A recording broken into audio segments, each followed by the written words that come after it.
Ever felt swamped by unexpected problems derailing your project?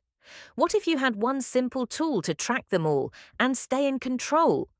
An issue log is just a simple list or spreadsheet where you record every problem that pops up in your project.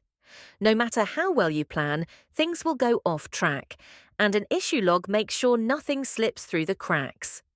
Here are the key columns you need: issue ID and name, so you can find each issue instantly. Description, a clear statement of the problem, reporter and owner, who raised it and who's responsible for fixing it.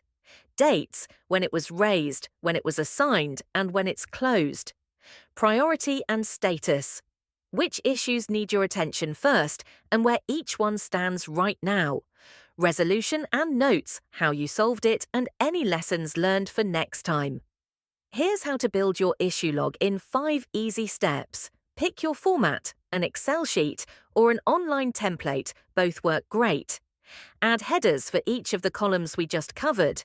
The moment an issue arises, log it with all the details. Assign it to a team member and set a priority. Review and update the log at every status meeting. Move items along from open to in progress to closed. Why does this matter? First, you get complete visibility. You see every roadblock in one place and can tackle the most critical ones first. Second, you build accountability. Everyone knows exactly who's responsible for each issue. Third, you improve communication. Stakeholders stay informed with transparent updates. And finally, you create a record of lessons learned so you can avoid the same bumps in future projects.